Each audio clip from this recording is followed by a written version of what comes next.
Okay, in this lesson I'm going to show you how to do a digital tattoo. And digital tattoos in Photoshop are a lot less painful than real tattoos. And got the image open here. This is what I'm going to show you is actually it's my cover that I shot and retouched for the Photoshop user June 2007.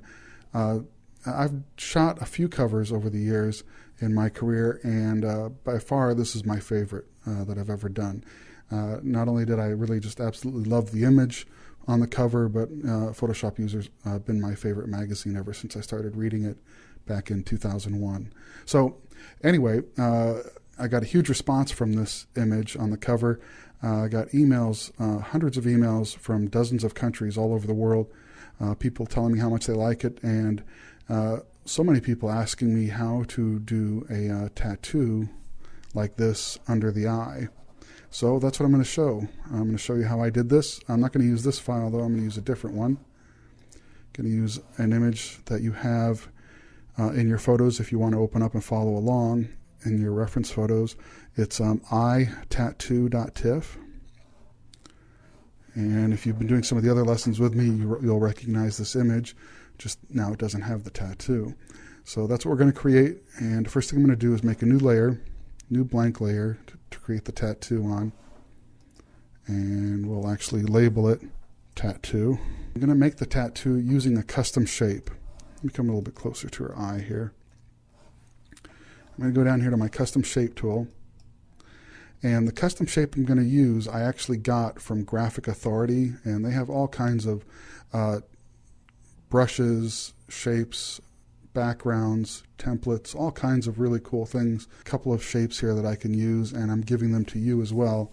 They're on your in your downloads folder in the custom shapes folder that you can use, and you can actually, if you want to load this these shapes up, you can, and just do the tutorial along with me. I'm going to click this one right here. It's called IV2. It's the second IV, and these are actually made to be like corners, like in an image, but I'm actually using them as a tattoo. So let me click over here. Now I also need to make sure I click on this over here in the upper corner, this third button from the left, the one all the way on the right that says fill pixels. So when I draw this shape out, it's not going to be a vector shape any longer. It's just going to be pixels. It's going to be rendered to pixels right away for me. And that's what I need for making this tattoo, and because I have to do some blurring to it and such to make it blend in. So I'm going to click on that button right there, and I want to pick a color that I'm going to use, and I want the color to be really similar to something that's in her makeup already. So let's just change this. Actually, I just clicked on the eyedropper tool. Instead of point sample, I'm going to do a 3x3 average, just so I don't actually click on a random bit of noise and get a really odd color. So you can see that I've got this now dark purple here. Down here is my foreground color.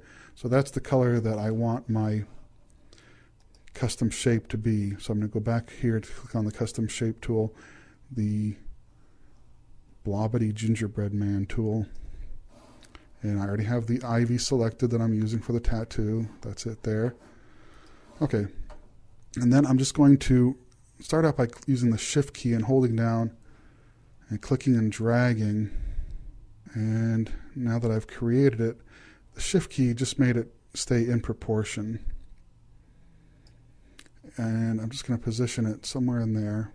Okay, now I'm actually going to bring up Free Transform, Command T, and I'm going to rotate that.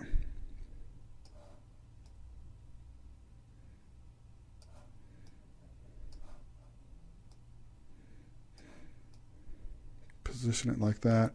And while I'm actually in Free Transform, I want to do something else to this, to these pixels. I'm going to go in here. I just right-clicked on the Free Transform box, and I go down here to Warp.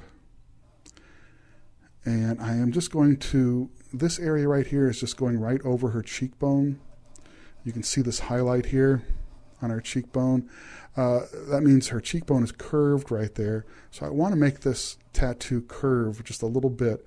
So I'm just going to click on this point right here in warp and just drag that a little bit like that.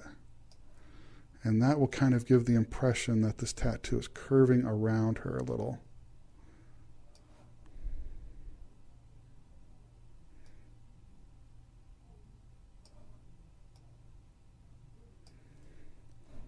Doesn't have to be perfect. So I'm just trying to get an overall impression created here.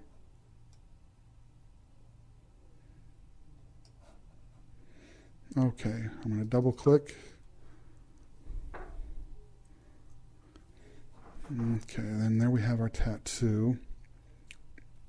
Now, obviously it's a little too intense right now, and we're going to fix that by using a blending mode of my layer and also adjusting the opacity. There's a few different blending modes that I look at. I always look at multiply, take the opacity down, and that's not bad, but I think there's a better one. And sometimes I'll use two layers in conjunction. Also, I always look at pin light, and pin light creates kind of a nice effect too. It's a little bit lighter. What I'm going to do is I'm actually going to do two layers of this tattoo. I'm just going to hit Command J to duplicate that layer. So now I have a tattoo copy layer, and it's still set to pin light up here, but I'm going to switch this now to multiply. Okay, now I'm just going to play around with the opacity of both of these layers.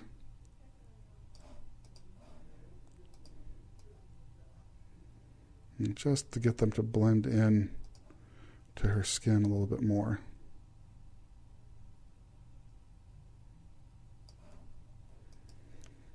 And that's not bad.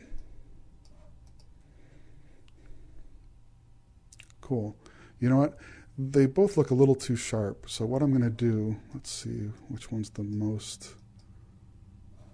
Let's do, I'm going to click on that tattoo copy, the one on the top, and I'm going to actually just run a little blur on that, really, really slight. Really, really tiny, tiny, slight blur. I'm going to do 0.3 pixels on that top one to blur that slightly. Going to do the same thing with the same filter on the one below. And actually, this time I'm just going to do Command F. That's going to repeat that filter that I just ran, and it's going to blur them just a little bit. Cool. Let me just back out, let you take a look at it. She disappeared. And there is my eye tattoo. Great. Thanks.